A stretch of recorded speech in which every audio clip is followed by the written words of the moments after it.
जैसे कि हम सभी जानते हैं कि दूध की मांग पूरे साल और हफ्ते के 7 दिन बनी रहती है।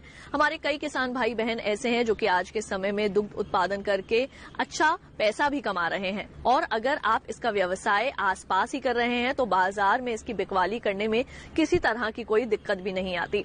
आज हम आपकी मुलाकात करवाएंगे नरेश जी से, जिन्होंने दुग्ध उत्पादन को एक नया ही आयाम दिया है।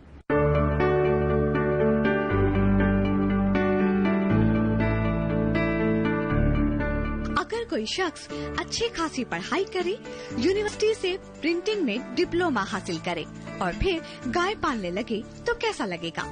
आज के दौर में भले ही ये बात बहुत अजीब न लगती हो, लेकिन 30 साल पहले ऐसा करना वास्तव में अजीब ही समझा जाता था।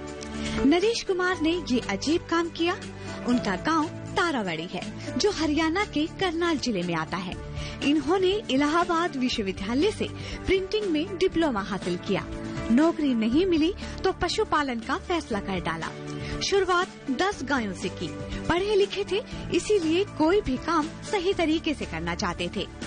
गोपालन शुरू करने से पहले उन्होंने राष्ट्रीय डेयरी अनुसंधान संस्थान से बाकायदा प्रशिक्षण लिया। प्रशिक्षण के दौरान पता चला कि देसी नस्ल की गायें पालने में ज्यादा फायदा है, क्योंकि नस्लों में भारतीय वातावरण को सहन करने की क्षमता होती है। इनको बीमार होने की संभावनाएं भी कम होती हैं और इनमें E2 गुणवत्ता का दूध होता है, जो सेहत के लिए काफी फायदेमंद है। मेरा नाम नरेश कुमार, गांव तरावड़ी, जिला करनाल, हरियाणा से हूं। हमारा राम सिंह डेयरी के नाम से जो 300 गाय का साहिवाल डेयरी फार्म है, इसकी कहानी 30 साल पुरानी है। मैंने शुरू में प्रिंटिंग इंजीनियरिंग में डिप्लोमा इलाहाबाद से के बाद जब मुझे नौकरी नहीं मिला तो मैंने ये काम शुरू किया, ताकि मैं अपना घर का किसानी से ही अपने 10 गाय से शुरू किया था। और मैंने NDRI हमारे वहां से ट्रेनिंग लिया। उसके बाद अच्छी ढंग से इस गाय के संवर्धन में पिछले 30 सालों में आज इस मुकाम पर पहुंचा हूं कि जिससे मेरे पास अब 20 लीटर की गायें मैंने खुद साहिवाल जो हमारी देसी गायें हैं ये तैयार की हैं। और हमारे यहाँ कुल अब 800 लीटर दूध का उत्पादन हो रहा है। और जो हमारी ये गायें हैं, इसका हमने इतना कीमती दूध जो A2 प्रोटीन के नाम से जाना जाता है, और इसका घी बहुत उपयोगी है। ये हमारे यहाँ काफी शहरों में 150 रुपए तक किलो तक बिक रहा है, जबकि हमारा तो अभी 60 रुपए हम बेचकर भी इसमें अच्छा मुनाफा कमा रहे हैं।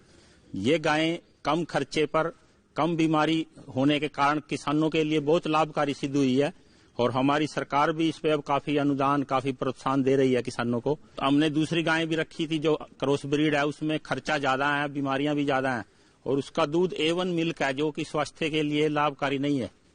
तो इस गाय के पालने से हमें दूसरा सूखा चारा स्वास्थ्य के लिए लाभकारी नहीं है। तो इस गाय के पालने से हमें दूसरा सूखा चारा जो हमारे यहाँ बहुत अवेलेबल है, वो खाकर भी ये गाय दूध दे देती है। और इसकी उम्र काफी लंबी है, बीमारियां कम है, और ये 25 साल तक भी उत्पादन दे रही है। हमारे यहाँ इतनी उम्र की गायें भी बच्चा भी देती हैं, दूध भी दे रही हैं। और इस गाय का गौमूत्र, गोबर, ये दोनों जैविक खेती में बड़े सिद्ध हुए हैं। इनसे हम काफी अच्छा उत्पादन अपना फसलों का भी ले सकते हैं। और दूसरा, इस गाय के साथ जुड़ने से जो सारा साल गर्मियों में हमें दूध की कमी हो जाती है, ये गाय गर्मी में ज्यादा दूध देती है और सहनशील है गर्मी सर्दी दोनों मौसम। नरेश कुमार के पास इस समय 300 के करीब गायें हैं और ये रोजाना करीब 800 लीटर दूध का उत्पादन करते हैं। साहिवाल को पालना बेहद आसान है और कम खर्चीला है।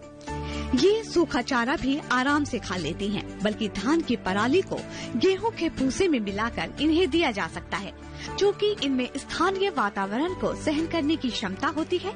इसीलिए ये पेड़ के नीचे या झोपड़ी में भी आराम से रह सकती हैं। इसके अलावा इनकी बछिया 1.5 साल में गाय बन जाती है। इस गाय के जो मिल्क की कॉस्ट ऑफ प्रोडक्शन है पर केजी, वो दूसरी गाय के मुताबिक बहुत कम है, क्योंकि ये गाय सस्ता चारा, जो सूखा चारा हमारे यहाँ भूसा पराली उपलब्ध है, उसको खाकर भी दूध देती है। और इसका जो चारा है, जो फीड है, वो सूखी हमारी चोकर, चुन्नी, जाल, ज्यादा विटामिन, सूखा चारा हमारे यहाँ भूसा पराली उपलब्ध है, उसको खाकर भी दूध देती है। और इसका जो चारा है, जो फीड है, वो सूखी हमारी चोकर, चुन्नी, जाल, ज्यादा विटामिन, मिनरल इसको डालने की जरूरत नहीं है। किसान भाई काफी महंगे फीड खरीद लेते हैं, दूसरी गाय का दूध उनको महंगा पड़ता है। जबकि ये गाय हमारा घर का चोकर जो घर के दाल दलिया खाकर भी गुजारा कर लेती है खुद, और इसका ड्राई पीरियड बहुत 2 महीने है, ये 10 महीने तक दूध देती है।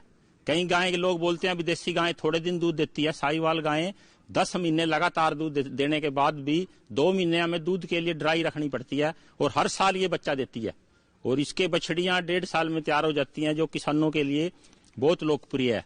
हमारा हरियाणा पंजाब से काफी गायें दूसरी जगह राज्य महाराष्ट्र कर्नाटक तक ये गायें ले जाई जा रही हैं, और इनको कोई परेशानी है, वहाँ के मौसम के अनुसार भी पूरा दूध दे रही हैं। ये इसलिए इस गाय को पालने में ये हमारा भारतीय जलवायु के लिए सबसे एशिया की सबसे उन्नत नस्ल है ये देसी गाय में साहिवाल, जो कि भगवान से हमें मिली हुई है, हमारी कृपा है, कामधेनु हमारे लिए ये गाय सिद्ध हुई है। नरेश कुमार नस्ल सुधार का भी काम कर रहे हैं। इनके पास 20 लीटर दूध देने वाली गाय भी मौजूद है। इन गायों की सेहत को देखकर आप अंदाजा लगा सकते हैं कि नरेश कुमार इन पर कितनी मेहनत करते होंगे। सभी पशुपालकों को इनका एक ही सुझाव है कि गौपालन का काम खुद से करें और इसे दूसरों के भरोसे ना छोड़ें।